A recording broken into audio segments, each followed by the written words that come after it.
Welcome to the Story Lab. I hope you enjoy this story. Let's begin. The fluorescent lights of the office buzzed overhead as I stared at my computer screen, willing the clock to move faster. 4:45 p.m. Just 15 more minutes until I could head home to Felicia. A notification popped up on my screen. Meeting canceled. See you all tomorrow. I let out a sigh of relief. Finally, a stroke of luck. I shut down my computer, grabbed my jacket, and headed for the elevator.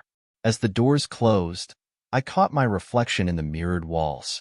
Marcus Reed, 38 years old, software engineer extraordinaire. Well, maybe not extraordinaire, but I was good at what I did.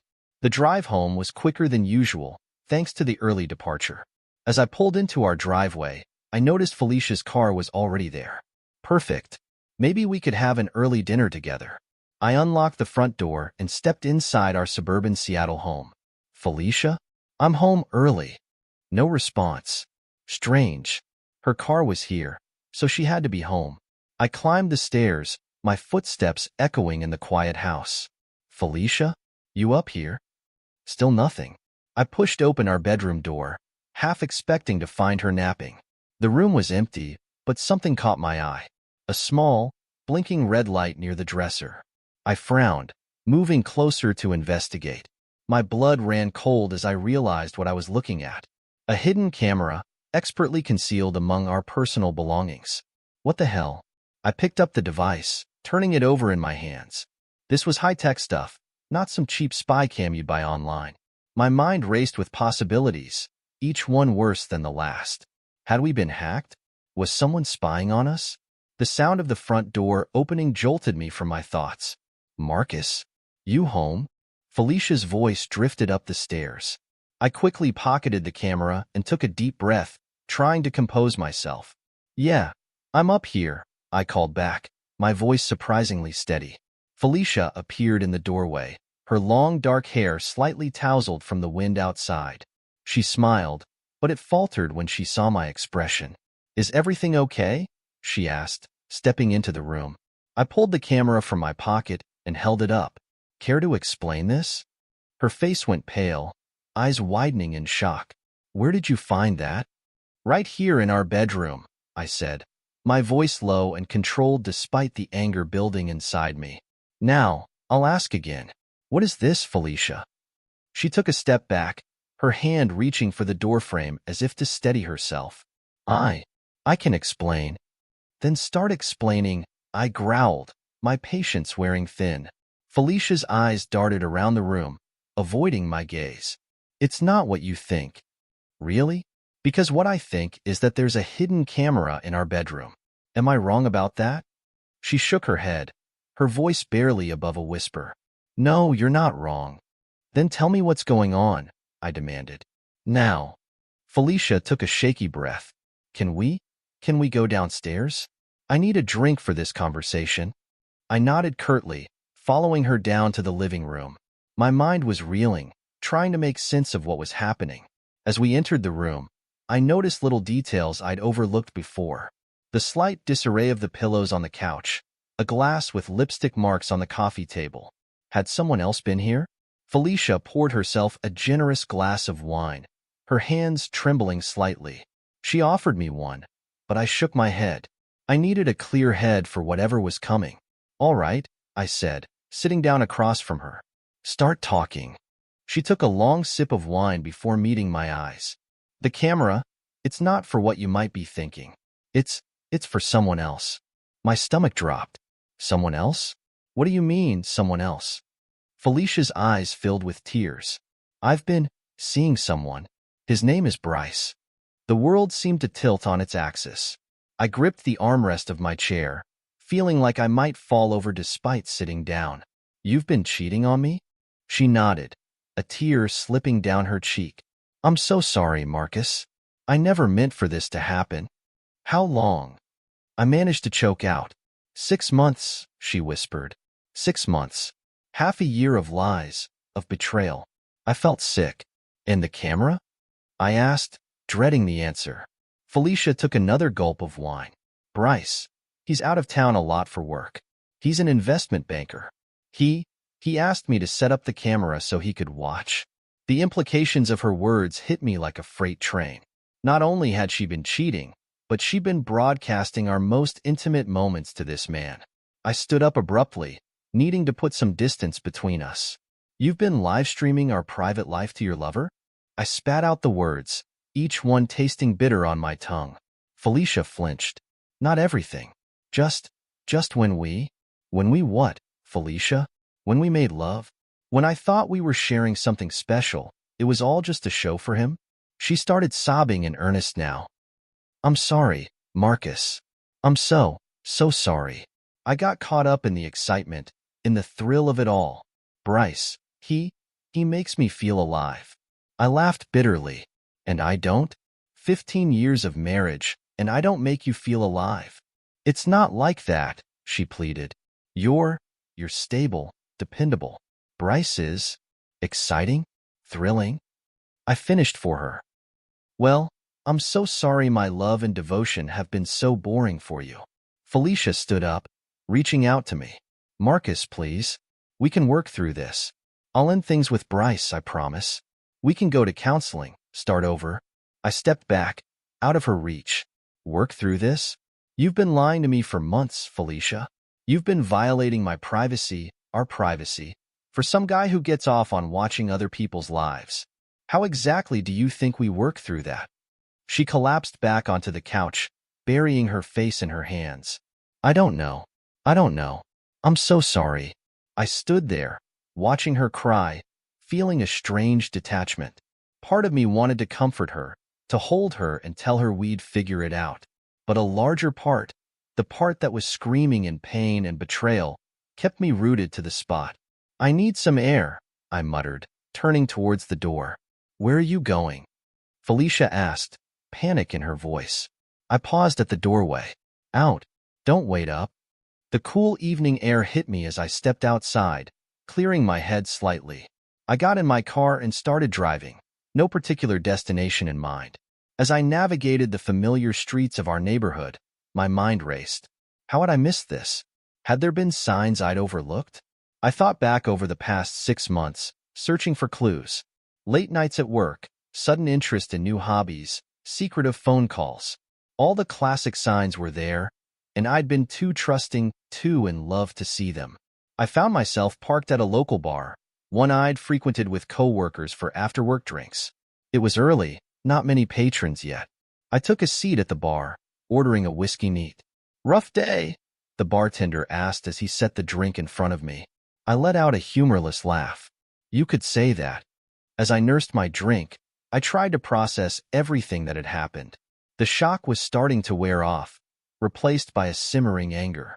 Not just at Felicia, but at myself for being so blind. My phone buzzed in my pocket. A text from Felicia. "Please come home. We need to talk." I ignored it, ordering another drink instead. What was there to talk about? She'd made her choices. Now I had to make mine. As the bar began to fill up with the after-work crowd, I overheard snippets of conversation. People complaining about their bosses, discussing weekend plans, sharing office gossip. Normal, everyday things. How quickly my normal had been shattered. My phone buzzed again. Another text from Felicia. "Marcus, please. I'm worried about you." I scoffed, typing out a response. "Now you're worried about me? A bit late for that, don't you think?" I hit send before I could second-guess myself. The response was almost immediate. "I know I've hurt you. Please, let me try to explain." Explain what? How she'd fallen for someone else. How she'd decided our marriage vows meant nothing. How she'd turned our most intimate moments into a peep show for her lover. I finished my drink and paid my tab, deciding it was time to face the music.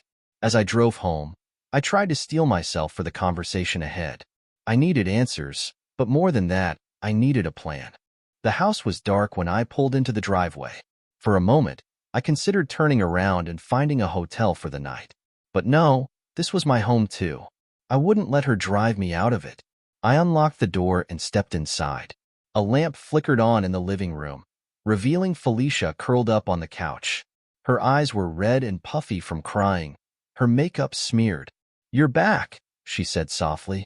I nodded, hanging up my jacket. "We need to talk." Felicia sat up straighter, wiping at her eyes.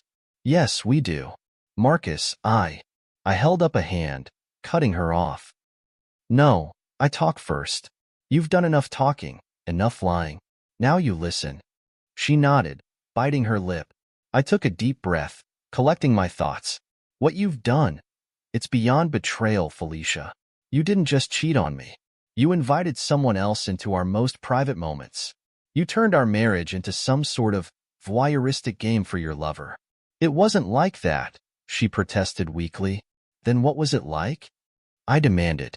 Explain it to me, because I'm having a hard time understanding how my wife could do this. Felicia twisted her hands in her lap.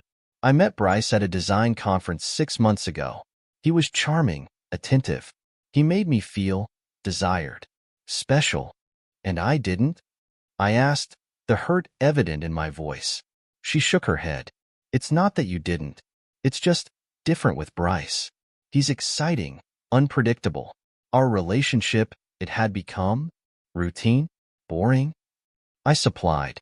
Felicia nodded miserably. I know it's no excuse. I should have talked to you if I was feeling unfulfilled. But Bryce, he swept me off my feet. Before I knew it, we were having an affair. And the camera? I prompted, needing to hear the full extent of her betrayal. She flushed, looking away. Bryce travels a lot for work. He said he missed me when he was gone. He suggested the camera as a way to stay connected. I knew it was wrong, but the thrill of it, the secrecy, it was intoxicating. I felt sick to my stomach. So you've been live streaming our private moments to him? For how long? 2 months, she whispered. 2 months. 2 months of violation, of unknowingly performing for an audience. The anger I'd been holding back threatened to overwhelm me. How could you, Felicia? I asked, my voice breaking. How could you do this to us? To me? She stood up, reaching out to me. Marcus, I'm so sorry. I know I've hurt you terribly, but I love you. We can work through this. I'll end things with Bryce. I'll do whatever it takes to make this right. I stepped back, out of her reach. Love me? You have a funny way of showing it. You've broken everything, Felicia. Our trust, our marriage, our life together. How do you expect to fix that? I don't know, she admitted, tears streaming down her face. But I want to try. Please, Marcus. Give me a chance to make this right. I looked at her, really looked at her. The woman I'd loved for 15 years, the woman I thought I knew better than anyone. Now she was a stranger to me, capable of hurting me in ways I never imagined. I need time, I said finally. Time to think, to process all of this. I'm going to sleep in the guest room tonight. We'll talk more in the morning. Felicia nodded, wiping at her tears. Okay, I understand. I love you, Marcus. I didn't respond, couldn't respond. Instead, I turned and headed upstairs to the guest room. As I closed the door behind me, the weight of everything that had happened crashed down on me. I sank onto the bed, my head in my hands. How had my life fallen apart so quickly? This morning, I was a happily married man. Now, I was, what? A victim? A fool? As I lay in the unfamiliar bed, sleep eluding me, my mind began to work. The initial shock and hurt were giving way to something else. A cold, calculated anger. Felicia and her lover, this Bryce, they thought they could play with my life, violate my privacy for their twisted games? Well, two could play at that game. I reached for my phone, opening my contacts. I scrolled until I found the name I was looking for. Jenna Lawson, a former detective turned private investigator. We'd worked together on a security project a few years back. I typed out a message. Jenna, it's Marcus Reed. I need your help with a sensitive matter. Can we meet tomorrow? The response came quickly. Of course, Marcus. My office, 9 a.m.? I confirmed the appointment, a plan already forming in my mind. Felicia and Bryce thought they were so clever with their little camera trick. They had no idea what was coming. As the first light of dawn crept through the curtains, I was already awake. My resolve hardened. I'd give Felicia the performance of a lifetime, make her believe I was willing to work things out. All the while, I'd be setting the stage for my revenge. I got dressed and headed downstairs, finding Felicia already in the kitchen. She looked terrible, like she hadn't slept at all. "Good morning," I said, my voice carefully neutral. She jumped slightly, turning to face me. "Marcus, hi, good morning. I made coffee." I poured myself a cup, leaning against the counter. "Thanks. Listen, Felicia, about last night?" Hope flickered in her eyes. "Yes?" I took a deep breath, channeling every ounce of acting ability I possessed. "I'm still angry and hurt. What you did. It's going to take a long time to get past that. But I think we should try. For us, for our marriage." Felicia's face lit up, tears springing to her eyes. "Oh, Marcus. Thank you. Thank you so much. I promise, I'll do whatever it takes. I'll end things with Bryce today, I swear." I nodded, forcing a small smile. "I appreciate that. But I need you to understand, this isn't going to be easy. We have a lot of work to do to rebuild trust." She nodded eagerly. Of course. Whatever you need. Counseling, time, space, anything." "For now," I said, "I think we should keep things as normal as possible.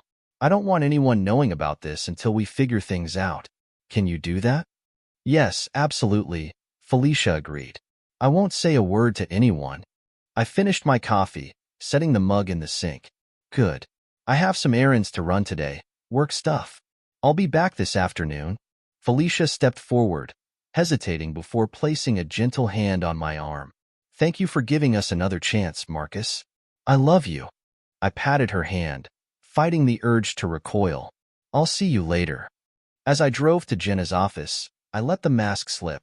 The hurt and betrayal I'd been suppressing bubbled to the surface, mixing with a cold determination.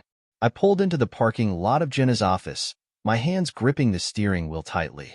Taking a deep breath, I stepped out of the car and made my way to the entrance. The receptionist greeted me with a smile. "I'm here to see Jenna Lawson," I said. "Of course, Mr. Reed. She's expecting you. Go right in." Jenna's office was neat and organized, much like the woman herself. She stood as I entered, extending her hand. "Marcus, it's been a while. What can I do for you?" I shook her hand, sinking into the chair across from her desk. "Thanks for seeing me on such short notice, Jenna. I need your help with a delicate matter." She leaned forward, her expression serious. "I'm listening." I took a deep breath and began to explain the situation. As I spoke, Jenna's expression shifted from concern to shock to anger. "Let me get this straight," she said when I finished. "Your wife has been cheating on you with this Bryce character, and they've been secretly filming you in your own home?" I nodded, the words still painful to hear out loud.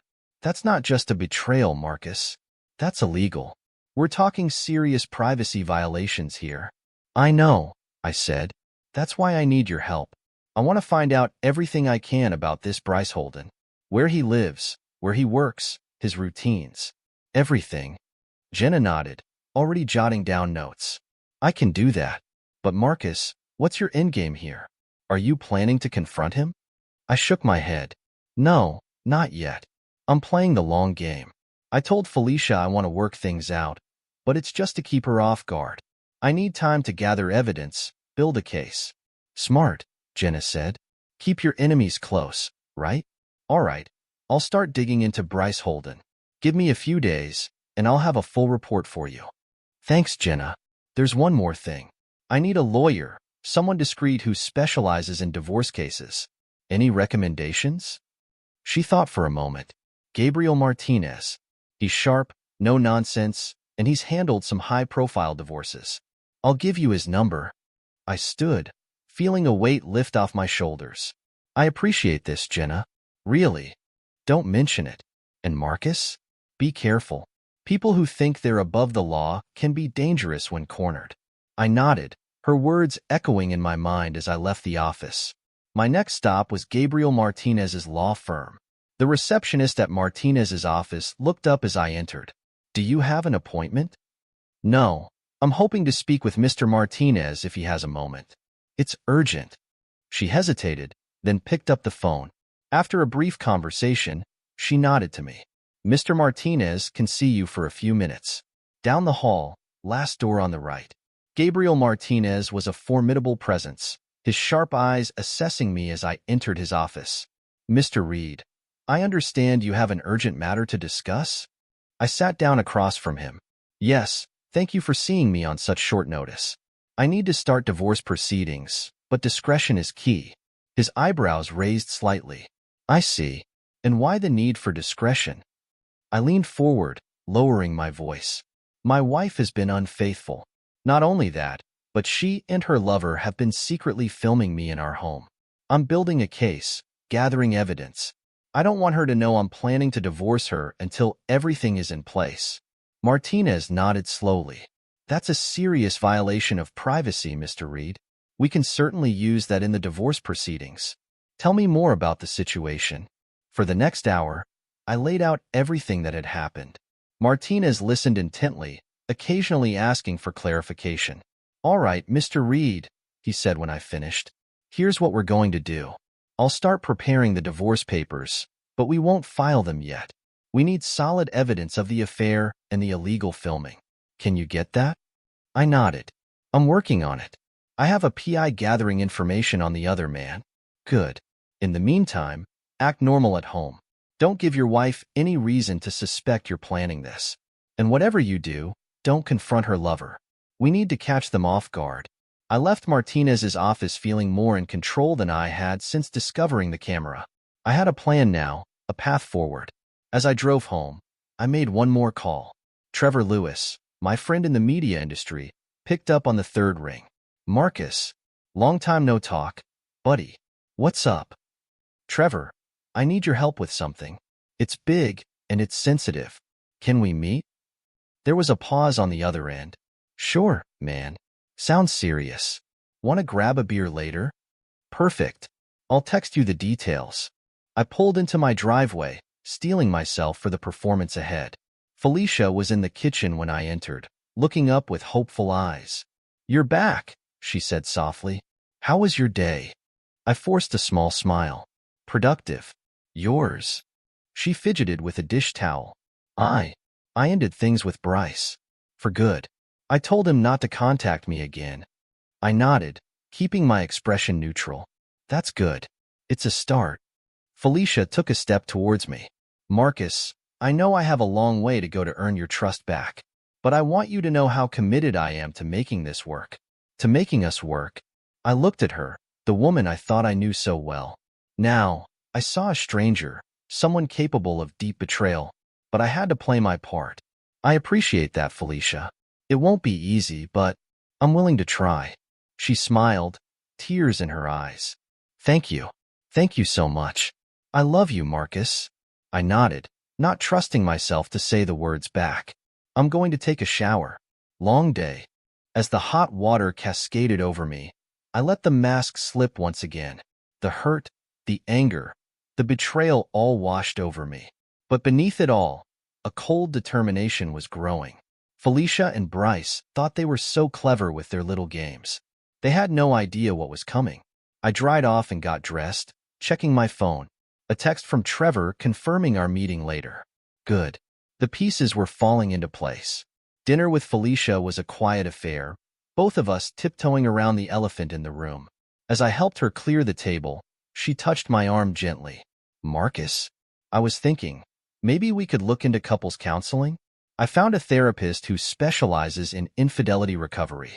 I nodded, playing my part. "That might be a good idea. Why don't you set something up?"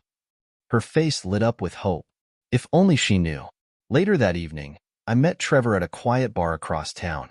His eyes widened as I laid out the whole sordid tale. "Jesus, Marcus. That's insane. Are you okay?" I shrugged, taking a sip of my beer.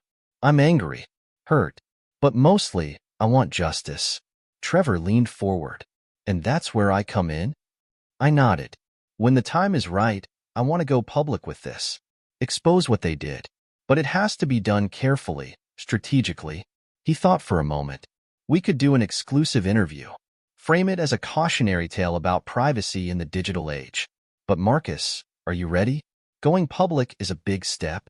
"I'm ready," I said firmly. "They violated my privacy, my trust. They don't get to hide in the shadows." Trevor nodded slowly. "All right, I'm in." Just let me know when you're ready to move forward.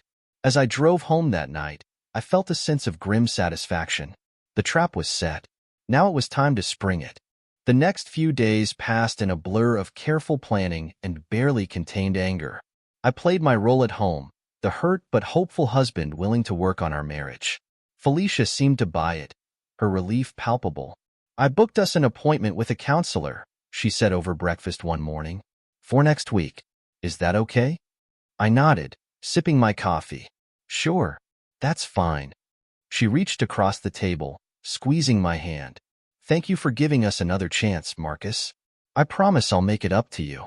I forced a smile, patting her hand before pulling away. We should get ready for work. As soon as I was in my car, I called Jenna. She picked up on the first ring. Marcus, I was just about to call you. I've got some information on our friend Bryce. My grip tightened on the steering wheel. Tell me. Bryce Holden, 40 years old. Investment banker at Goldstein & Associates. Lives in a luxury condo downtown. Likes to present himself as a successful businessman, but he's got some skeletons in his closet. What kind of skeletons? I asked, my interest piqued. Jenna's voice lowered. Let's just say your wife isn't the first married woman he's been involved with. I've found evidence of at least 3 other affairs in the past 2 years. And get this, all of them involved some form of digital surveillance. My stomach churned. So this is his MO? Seduce married women and convince them to set up cameras?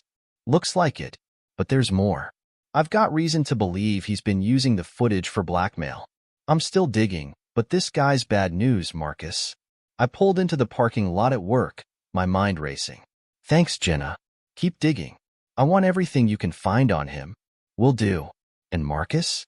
Be careful. This guy's dangerous. I ended the call, sitting in my car for a moment to process.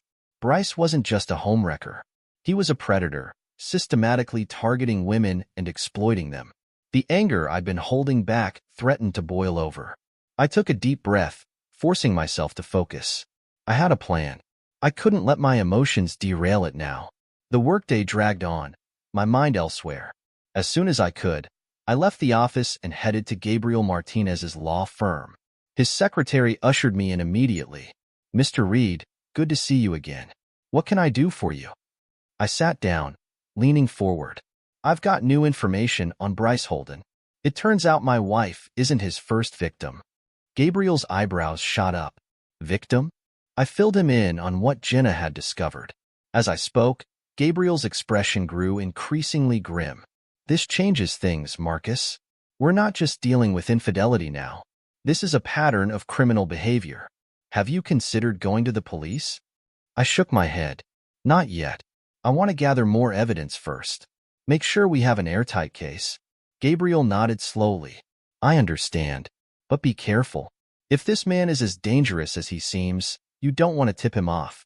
I won't, I assured him. I'm playing this close to the vest. Felicia has no idea I'm onto them. Good. Keep it that way. In the meantime, I'll start preparing the divorce papers. We'll be ready to move as soon as you give the word. I left Gabriel's office feeling a mix of determination and dread. The stakes were higher than I'd realized. This wasn't just about my marriage anymore. It was about stopping a predator. At home, Felicia was in the kitchen, preparing dinner. She looked up as I entered, a tentative smile on her face. Hey, you're home early. I thought we could have dinner together tonight. I made your favorite. I nodded, forcing a smile. Sounds good. I'll just go freshen up. In the bathroom, I splashed cold water on my face, staring at my reflection in the mirror. The man looking back at me was a stranger, his eyes hard with suppressed anger and pain. Dinner was a quiet affair, the tension palpable despite Felicia's attempts at conversation. So, how was your day? She asked, pushing food around her plate. I shrugged. Fine. Busy. Yours? Good. I got a new design project. It's for a local nonprofit. I nodded, not really listening. My mind was on Bryce, on the other women he'd victimized. How many lives had he ruined? Marcus. Felicia's voice cut through my thoughts. Are you okay? You seem distant. I looked at her, really looked at her. The woman I'd loved for 15 years, now a stranger. I'm fine. Just tired. She reached across the table, touching my hand. I know things are still difficult between us, but I want you to know how much I appreciate you giving us another chance. I love you, Marcus. I pulled my hand away, standing up. I'm going to turn in early. Thanks for dinner. In the guest room, I pulled out my phone, texting Jenna. Need to meet tomorrow. Early. Her response came quickly. 7 a.m., my office. I set my alarm, my mind already racing with plans for the next day. The next morning, I left before Felicia woke up, leaving a note about an early meeting. Jenna was already at her desk when I arrived, a stack of files in front of her. Morning, Marcus. Coffee? I shook my head.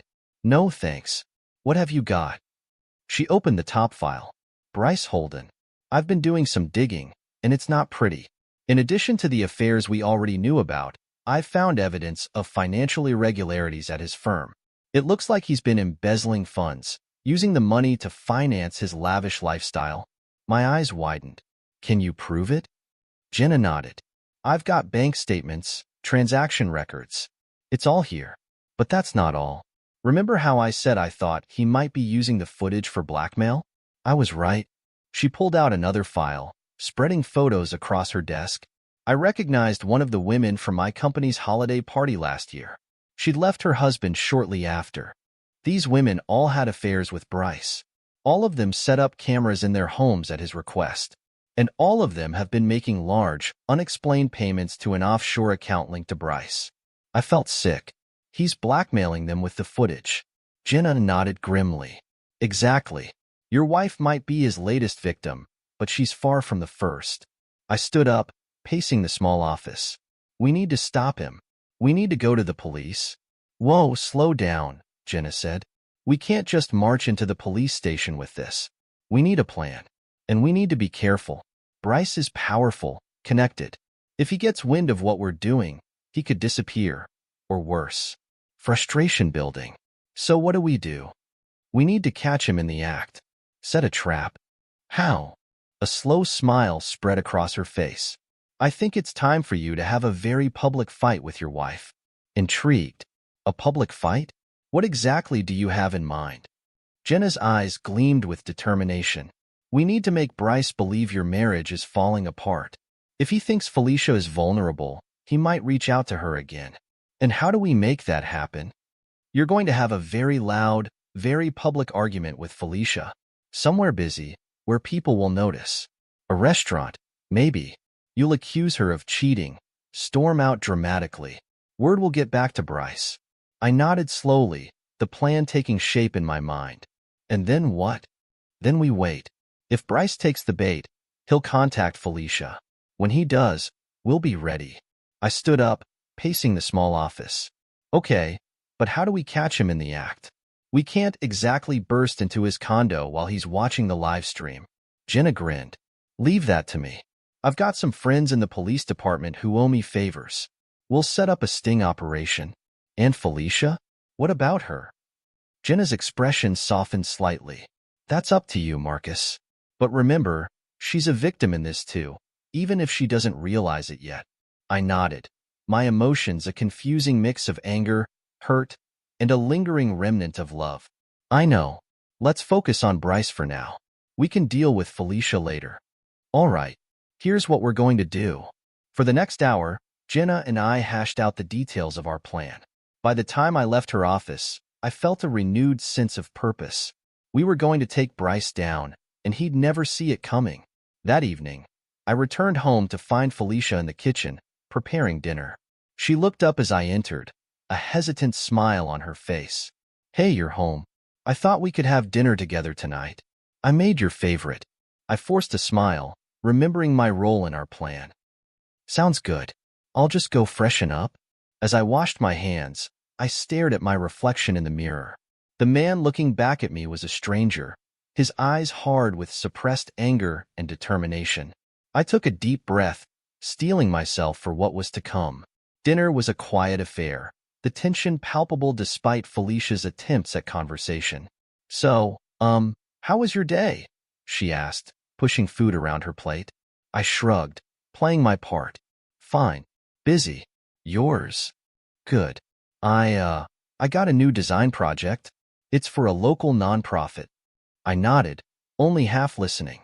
My mind was on the plan, on the trap we were about to set. Marcus. Felicia's voice cut through my thoughts. Are you okay? You seem distant. I looked at her, really looked at her. The woman I'd loved for 15 years, now a stranger. I'm fine, just tired. She reached across the table, touching my hand.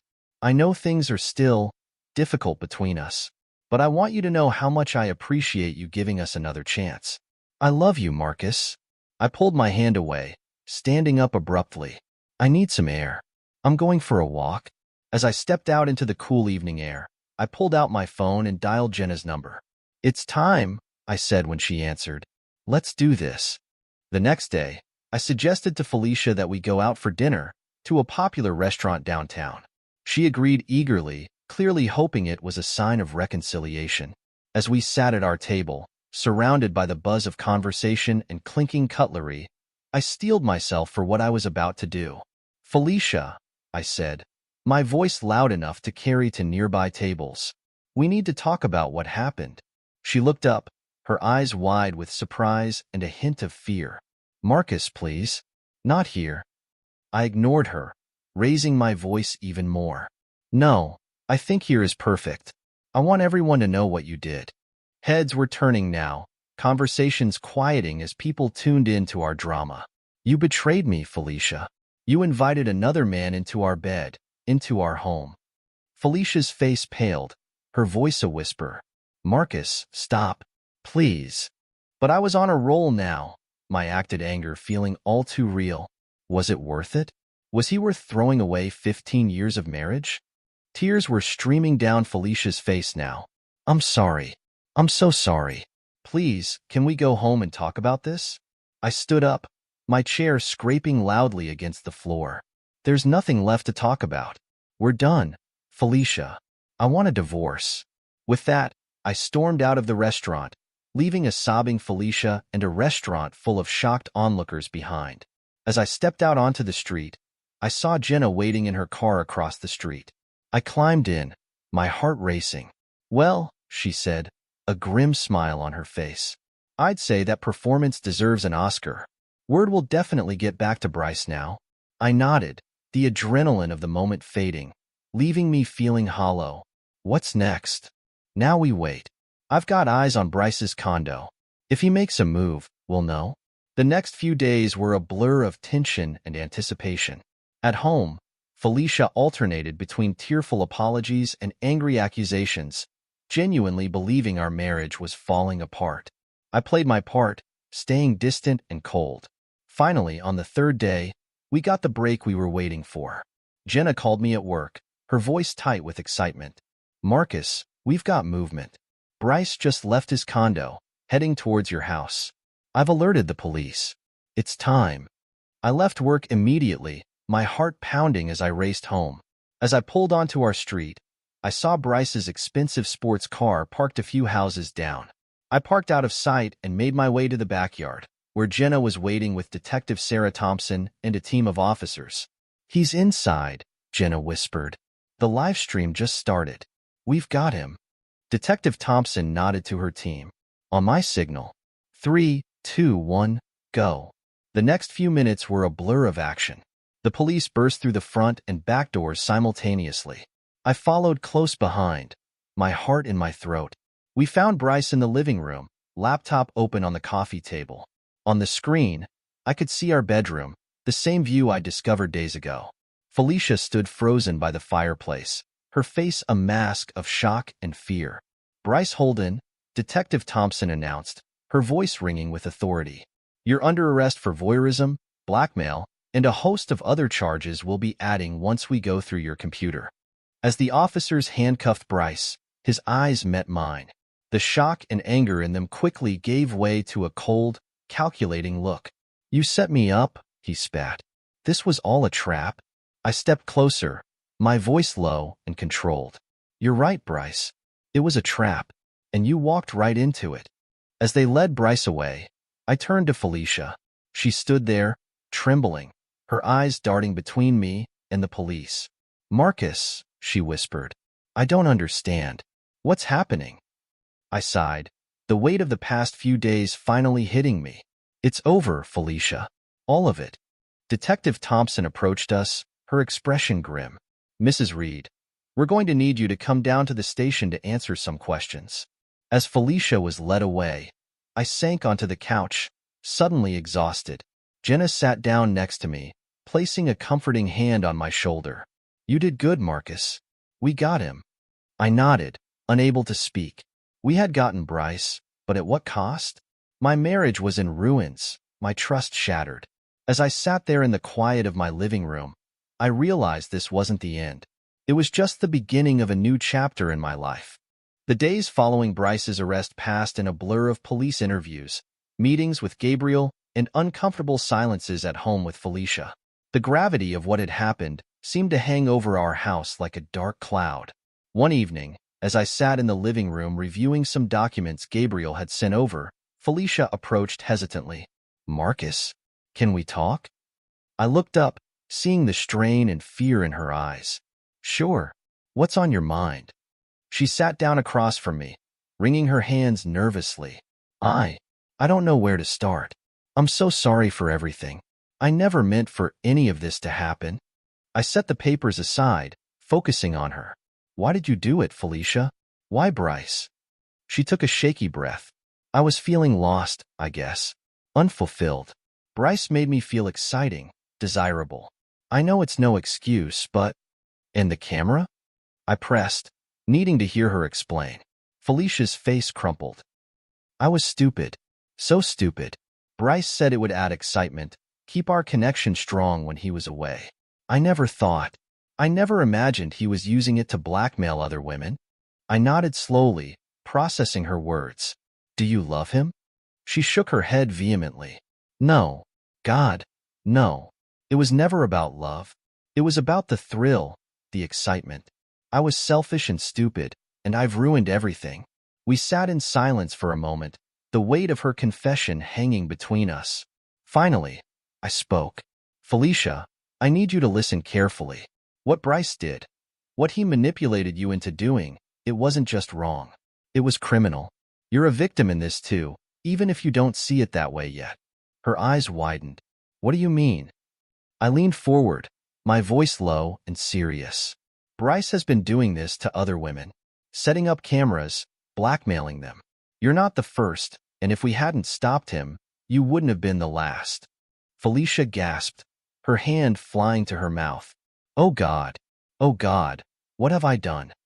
You made a mistake, I said, surprising myself with the gentleness in my voice. A big one. But Bryce is the real criminal here. She looked at me, tears streaming down her face. What happens now?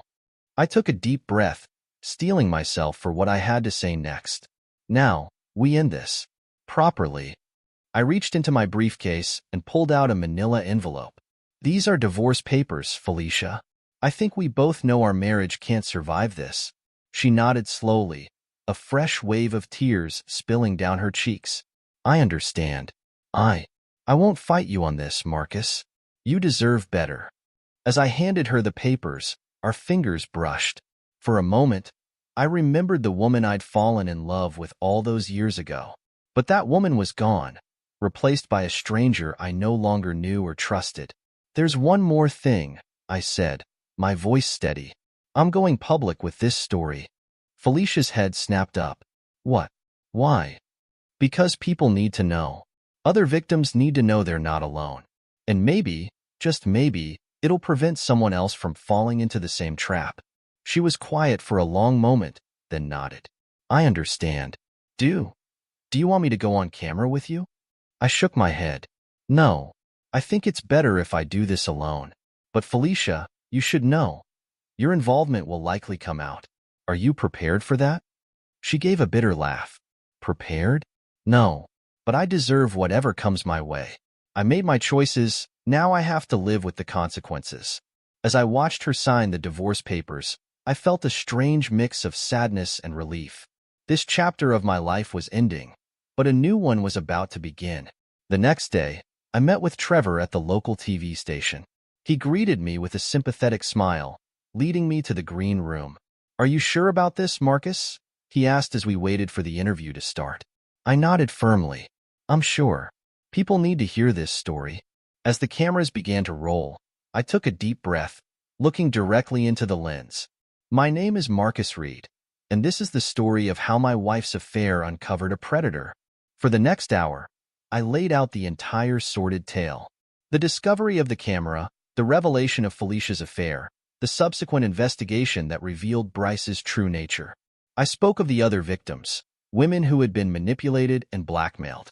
Throughout it all, Trevor asked probing questions, drawing out the details that would captivate viewers and drive home the seriousness of what had happened. Looking back, Trevor asked towards the end of the interview, "What would you say to others who might find themselves in a similar situation?" I thought for a moment before answering. "Trust your instincts. If something feels wrong, it probably is. And don't be afraid to ask for help. There are people out there who can support you, who can help you fight back against those who would exploit you." As the interview wrapped up, I felt a weight lift off my shoulders. The truth was out there now, for better or worse. The days that followed were a whirlwind. The story went viral, picked up by national news outlets. My phone rang constantly with calls from reporters, talk show hosts, even a few movie producers interested in the rights to my story. Through it all, I leaned heavily on my support system. Jenna, Gabriel, and Trevor became my rocks, helping me navigate the sudden onslaught of attention. One afternoon, about a week after the interview aired, I received a call from Detective Thompson. "Mr. Reed? I thought you'd like to know. We've officially charged Bryce Holden. With the evidence we found on his computer and the testimonies from other victims who've come forward, he's looking at a substantial prison sentence." I let out a breath I hadn't realized I'd been holding. "Thank you, Detective. That's good to hear." "There's more," she continued. "We've also uncovered evidence of financial crimes. It seems Mr. Holden was embezzling from his firm to finance his extracurricular activities." I shook my head, still amazed at the depth of Bryce's depravity. "What about the other women? The ones he blackmailed?" "We're working with them now," Detective Thompson assured me. "Your story gave many of them the courage to come forward. You've done a good thing here, Mr. Reed." After hanging up, I sat in my office, staring out at the Seattle skyline. So much had changed in such a short time.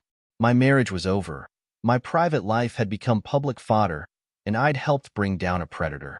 A knock at the door pulled me from my thoughts. It was Gabriel. "Marcus, do you have a moment?"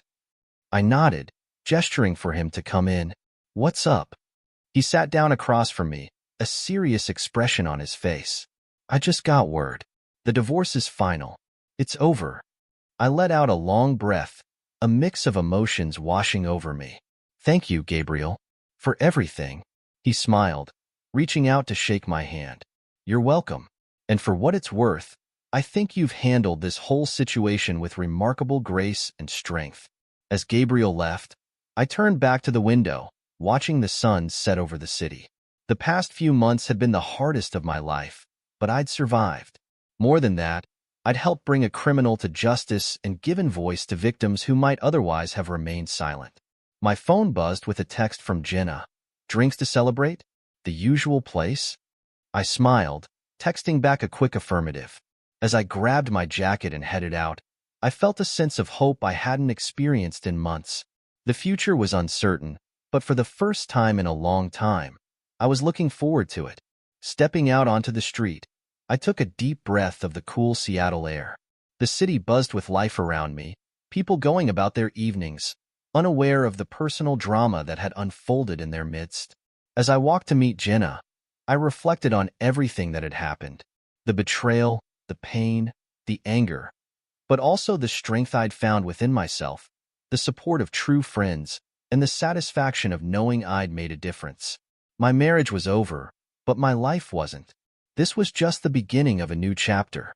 And as I pushed open the door to the bar, greeted by the warm smiles of Jenna, Trevor, and Gabriel, I knew that whatever came next, I was ready to face it head-on. Jenna raised her glass as I approached our table. "To justice served," she said with a grin. We clinked glasses, the camaraderie between us palpable. As we settled in, Gabriel leaned forward, his expression serious. Marcus, there's something we need to discuss, he said. The divorce is final, but there's still the matter of asset division. I nodded, bracing myself. What's the situation? Gabriel pulled out some papers from his briefcase. Felicia's lawyer reached out. They're demanding half of everything. Trevor whistled low. After everything she did? That's some nerve. I felt a flicker of anger, but quickly suppressed it. What are our options, Gabriel? He spread the papers on the table. We have a strong case against her. With the evidence of her infidelity and involvement in Bryce's crimes, we can argue for a much more favorable split. Jenna leaned in, her detective instincts kicking in. What kind of evidence are we talking about? Gabriel's eyes met mine. It's your call, Marcus. How far do you want to take this? I thought for a moment, weighing my options. The hurt and anger were still there, but so was a weariness I couldn't shake. I don't want to drag this out any longer than necessary, I said finally. Let's offer her a fair settlement, but make it clear we're prepared to go to court if she pushes for more. Gabriel nodded, making notes. I think that's wise. We'll draft up an offer tomorrow. As the night wore on, our conversation shifted to lighter topics. Trevor regaled us with stories from his latest investigation, while Jenna shared some of her more bizarre cases. For the first time in months, I found myself laughing genuinely. As last call approached, Jenna raised her glass once more. To new beginnings, she said, her eyes meeting mine. We echoed the toast, the words resonating deeply with me. New beginnings indeed. The next morning, I woke to a flurry of text messages and missed calls. My TV interview had aired nationally, and the response was overwhelming. I called Trevor, my head spinning. What's going on? My phone's been blowing up all morning. Marcus, you're trending, Trevor said, excitement in his voice. Your story has struck a chord. People are calling you a hero for exposing Bryce and standing up for the other victims. I sat down heavily, the weight of it all hitting me. A hero? I don't feel like a hero, Trevor. I just did what I had to do. That's exactly why people are responding to you, he said. You're real, you're relatable, and you've given a voice to people who've been silent for too long. As the days passed, the media frenzy continued. I received countless messages from people sharing their own stories of betrayal and manipulation. It was overwhelming, but also deeply moving. One afternoon, as I was sorting through my emails, I received a call from Detective Thompson. Mr. Reed? I have some news about Bryce Holden's case. I sat up straighter. What is it, Detective? The prosecution has offered him a plea deal. With the mountain of evidence against him, they're confident he'll take it. He's looking at a minimum of 15 years. I let out a breath I didn't realize I'd been holding. Thank you for letting me know. What about the other victims? Many of them have come forward, thanks in large part to your public statement. We're working with them to build additional cases. After hanging up, I sat in silence for a long moment, processing the news. Bryce would face justice. The other women he'd victimized would have their day in court. It felt like closure, or at least the beginning of it. Later that week, I met with Felicia one last time to finalize our divorce settlement. She looked pale and drawn as she entered Gabriel's office. Marcus, she said softly, I saw your interview. I nodded, unsure what to say. She took a deep breath. I want you to know, I'm not contesting anything in the settlement. You're right, I don't deserve half after what I did. I just want this to be over. Gabriel looked at me, eyebrows raised. I considered for a moment before speaking. Felicia, what you did was wrong. It hurt me deeply, and it enabled Bryce to continue his criminal activities. But I meant what I said in the interview. You're a victim in this too. She looked up, surprise in her eyes. I continued, I'm not excusing your actions, but I understand that Bryce manipulated you. I hope you'll seek help to process all of this. Tears welled in her eyes. Thank you, Marcus.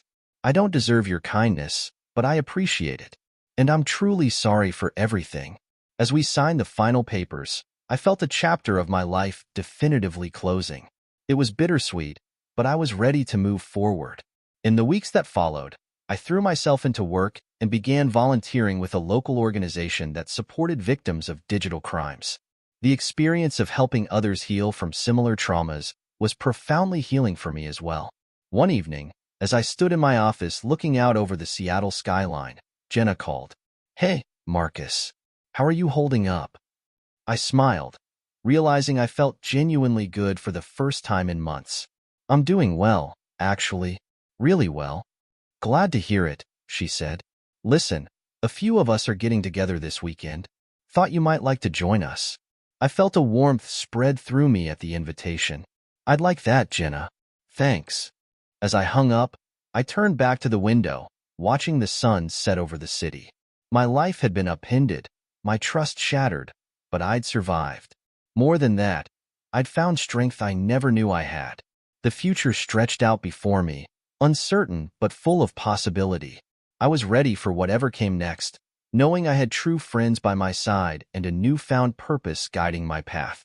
As the last rays of sunlight painted the sky in brilliant hues of orange and pink, I felt a sense of peace settle over me. This wasn't the end of my story.